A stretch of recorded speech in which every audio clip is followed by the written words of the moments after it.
Yo, yo, yo, what is up, fam? Anyone remembers the George Foreman Grill back in the day? We're gonna check out what happened to it. Ladies and gentlemen, in the red corner, Oh, weighing in at flashing just a lights. handful of pounds, we have the reigning champion. Guys, I actually tried this, and it's not even that bad. I did try a knockoff version, though. But this is right here, I think, is a good invention. Of in-home grilling. With its non-stick cooking surface and its patented fat-removing slope, George Foreman's lean, mean, fat-reducing grilling machine is more famous I think we actually had one of the real ones. I don't know. to some people than the heavyweight box. We don't have it no more. I guess air fryers took over, guys. But this guy was going mega. He was everywhere, man. We saw him on the commercials all the time. Boxing champ himself. But how did this dream matchup of celebrity spokesman and quality Boxing, okay. indoor meat cooker come to be? Today, we're stepping into the ring with a heavyweight Guys, it's actually a cool invention. history of the George Foreman Grill. Right? But before we ring that bell, be sure to subscribe to the Wait, ring that bell, but he's talking about you also can ring the bell and subscribe to me as well. Also check out the original video if you want to see it. Weird History Food channel. And let us know in the comments below what other celebrity kitchenware you would like to hear about. All right, touch gloves and get ready for a good, clean fight. Mostly clean. Those grease trays could get pretty messy. No, right, guys. Anyone have these back in the day? Let me know in the comment below. Legends. On Alright, yeah, we gotta know a little bit about George Foreman. January 10th of 1949, a champion was born in Marshall, Texas. His name, George Edward Foreman. His destiny, indoor grilling. Oh, and boxing, but mostly the grilling. But before he could hope to one day lend his name Hey, switched career and now he's a millionaire. to a portable He might have been a millionaire beforehand, though. appliance, he had to work his way out from poverty first. George Dang, bro, I kind of feel the same way. Hopefully I get out one day. I mean, I'm not in poverty, but I'm poor, guys. Can't afford the latest technology. Except this 2022 laptop I bought, man. Thank you, everybody that's been supporting. George grew up and went to school in Houston's 5th Ward District. Known by some as the Bloody Fifth, the 5th Ward was a rough place to be a kid. And young George apparently didn't make life any easier for his community. By his own admission, he had a penchant for bullying other children. Oh, snap. And by the 9th grade, he dropped out of school entirely and instead opted to work with local street gangs. Dang, bro. Because there's not a lot of money in algebra tests. The victimization of his former classmates provided him with the skill set he needed for a life of crime. And at the For a second, I thought that was Elon Musk on the right-hand side, bro. age of 15, George was making his money as a mugger. Dang, bro. That's cool. Wild thing to do. Fortunately for fans of heavyweight boxing and fat-reducing grilling machines, this period of his life didn't last that long. At 16, George was picked up for vocational training by the Lyndon B. Johnson Job Corps, where he finally got his GED and trained to be a carpenter. It was during this time that George met Doc Brodus, Man, our high schools don't be training for, like, trades or nothing, guys. a counselor You just gotta complete all the curriculum. with the Job Corps. Brodus just so happened to also be a boxing coach, and he saw fighting potential in George's massive 6'4", 200-plus pound physique. He soon encouraged Foreman to give the sport a try, and Foreman took to it like blue cheese butter Foreman, like a foreman on like a electricity place, guys. Is to a freshly grilled steak. Within just 2 years of his first fight, that an NES? Dang, bro, this is some old footage. George would defeat Poland's No Nintendo Switch. Lucian Trella, Romania's Iona Lecce, Italy's Giorgio Bambini, Yep, 13-0. and finally, the Soviet Union's Jonas This guy's on a roll, man. Police, winning him the gold medal at the 1968 Summer Olympics in Mexico City.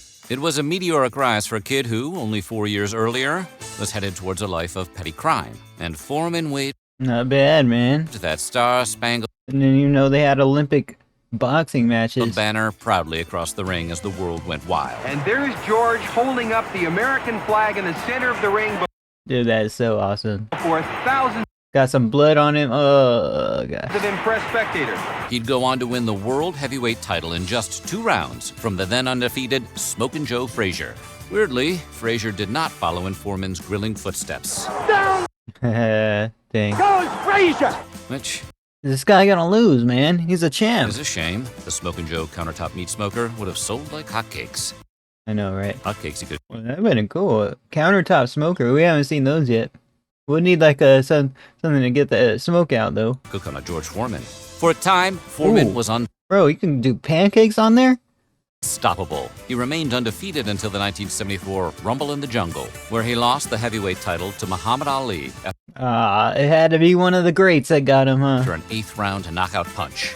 After a brief break from fighting, Foreman returned to collect some wins and losses over the next handful of years. And bro, he took a break, and then, hey, once you get the loss, it's just over, right, guys? But in 1977, at age 28, he retired from boxing. For the first time. Snap. Forced out of retirement. What the? George had a religious awakening after nearly dying of heat stroke during one of his final matches. He became Dang, he died of heat stroke almost indoors, guys. I almost died once of heat stroke, but it wasn't indoors. Holy smokes. a born-again Christian and They probably had some more air conditioning after that one, right, guys? in 1978 began preaching as an ordained minister in his hometown of Houston. In 1980, Foreman even founded his own church called the Church of the Lord Jesus Christ. George Foreman don't mean nothing no more. To me, Jesus Christ mean everything. He soon opened the George Foreman Youth and Community Center, a place he hoped would help kids in poverty, just as he had been helped by the Job Corps years prior. Nice, nice. Job Corps actually did help him out here, right, guys? Like, he was headed not the right way, and then bam, learns a trade, gets invited to go boxing.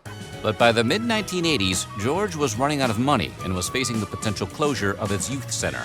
Evangelical preaching is generally more lucrative than boxing, but not when you're George Foreman.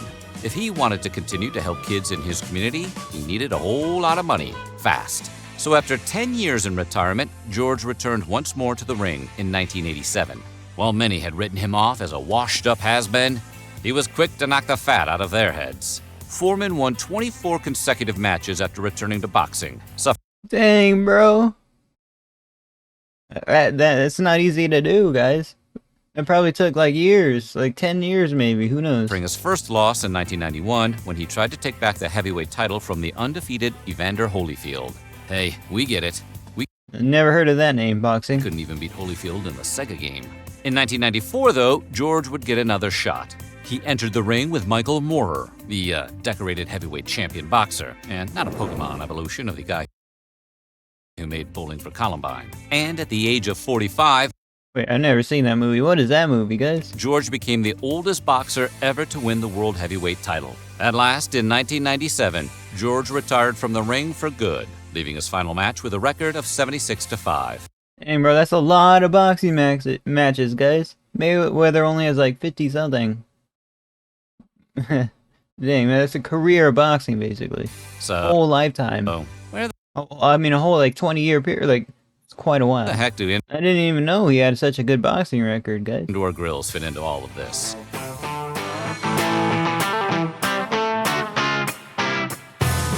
In 1993, engineering and design That's the year I was born, guys. duo Michael Bohm and Robert Johnson filed a patent for an all-new way to grill. Their invention was an electric cooking device with a lower plate that sloped downward at a 20-degree angle. With the inclusion of this sloped surface, any grease would run right out of the front of the grilling device. Now they just need... Some get a celebrity to sell them the stuff, some don't. Hey, if Shaq came out the product, I'm sure everybody... it'll get a lot of popularity, right, guys? So they did the right decision. And into a collection tray below, like a devastating ski slope accident. The duo then took their newly patented device to trade shows the nation over, referring to it to potential corporate buyers as the Fajita Express. They demonstrated how their invention's angled surface Guys, I've never really... Oh, wait, taco meat on there, bro. Guys, I never tried that. would provide the Like that, guys. We only had like baked, like chicken breasts. slope Here. for sliding meats into tortilla shells. This initial design even Such a lazy way to cook.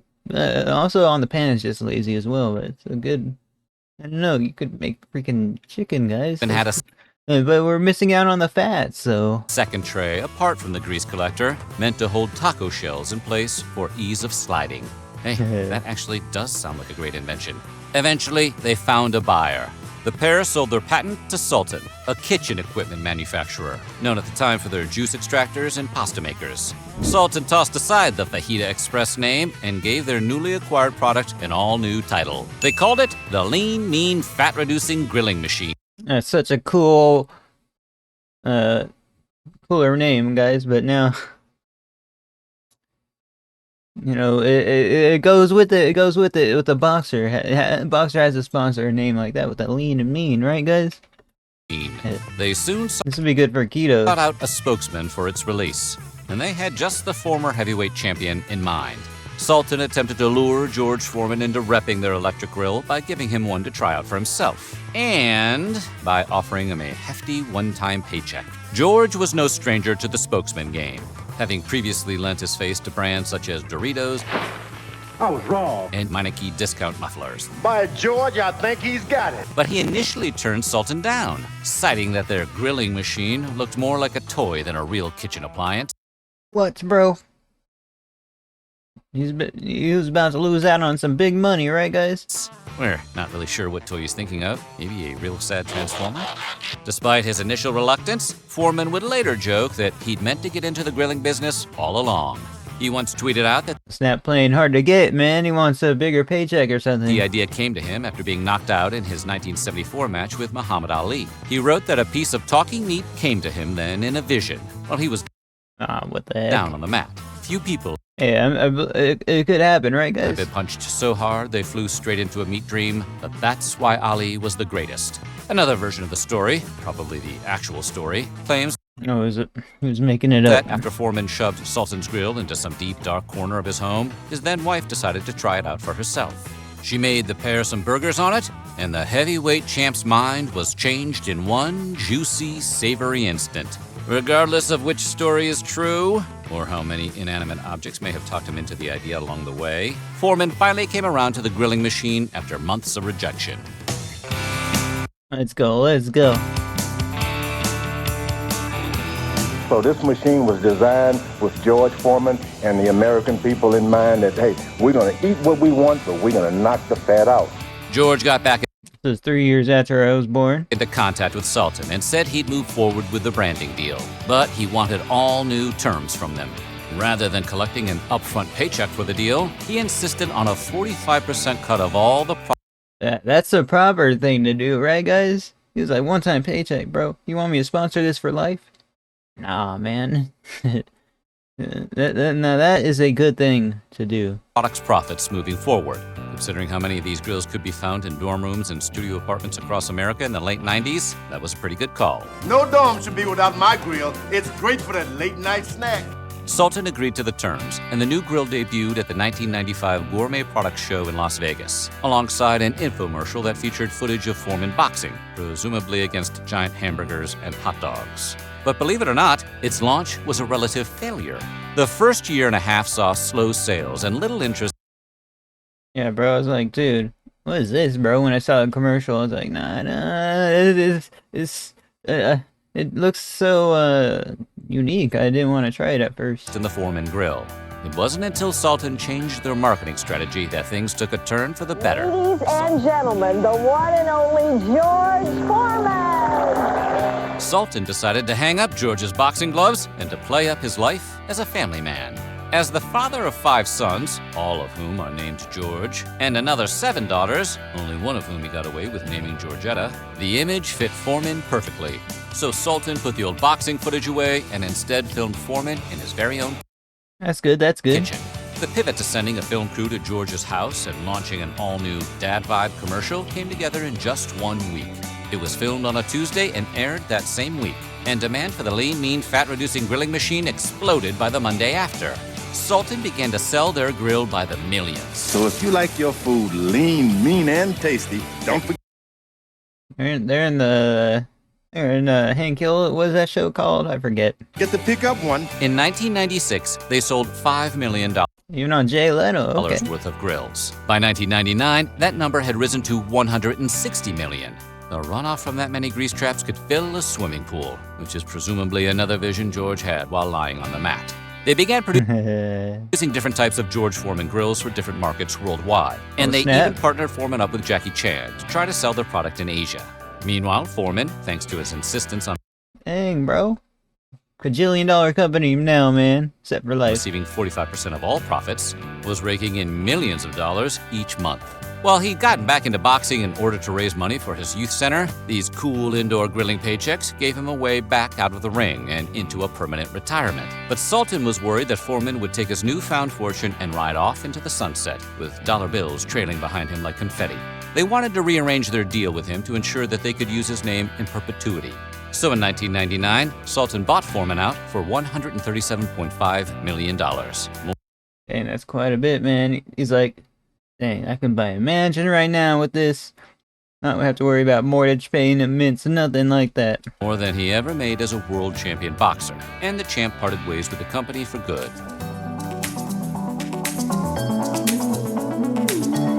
Snap. George opened up the Foreman Ranch in 1976, a 300-acre property in his birthplace of Marshall, Texas. And he continues to run the ranch to this day.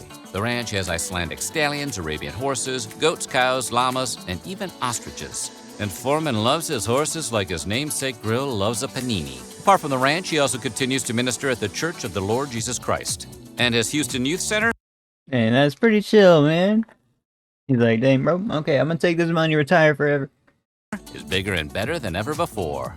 As for the George Foreman Grill, while George Foreman was inducted into the Boxing Hall of Fame in 2002, his grilling machine would receive its highest honor in 2011. Well, they got a space for the hot dogs on that thing now? The Smithsonian put its 1995 model on display in the National Museum of American History. By then, the Foreman Grill had become commonplace in households the nation over, even with a brief hiccup in 2002 I don't even see these nowadays, guys. when Sultan was successfully We sued don't for have price any of the newer models. fixing and had to pay out $8.2 million. The grill's popularity remained steady into the new millennium. It even inspired the central joke for an entire episode of The Office, where Michael accidentally steps onto his Foreman Grill and grills his own foot. I burned my foot very badly on my Foreman Grill. You burned. I was a big fan of this show back in the day, guys. Your foot on a Foreman Grill. When you're a reference on a network sitcom, that's when you know you've made it. Rival grills soon started to pop up left and right. One of these was the Real Deal Grill, a grill sponsored by Foreman's former opponent, Evander Holyfield, which hit markets in 2007. While Oh, snap. Holyfield may have beaten Foreman in the ring, it seems that Foreman finally beat him back in the appliance wars. But the Foreman Grill, by 2010, Sultan had sold over 100 million units worldwide. Not And they're bad. still being sold to this They're just called George Foreman. day. They now have over 20 different types of grills in their lineup, including basic grills, smokeless grills, and indoor-outdoor grills. They got more of a sleek design now, guys. And they've even started selling air fryers and quesadilla Oh snap, that's good. makers too. Quesadilla makers are pretty chill. The air fryer, that looks like a cool air fryer, man.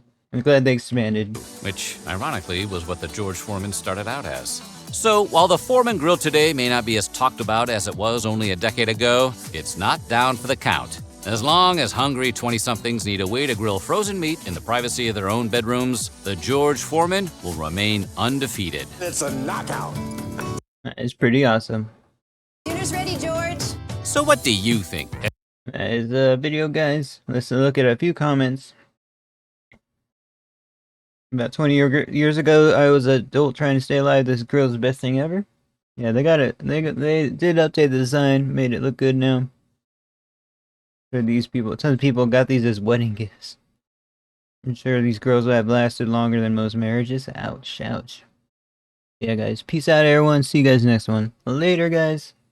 Check out Weird History Food in the description and like, comment, subscribe, live stream these on Twitch. Later, guys. Follow TikTok.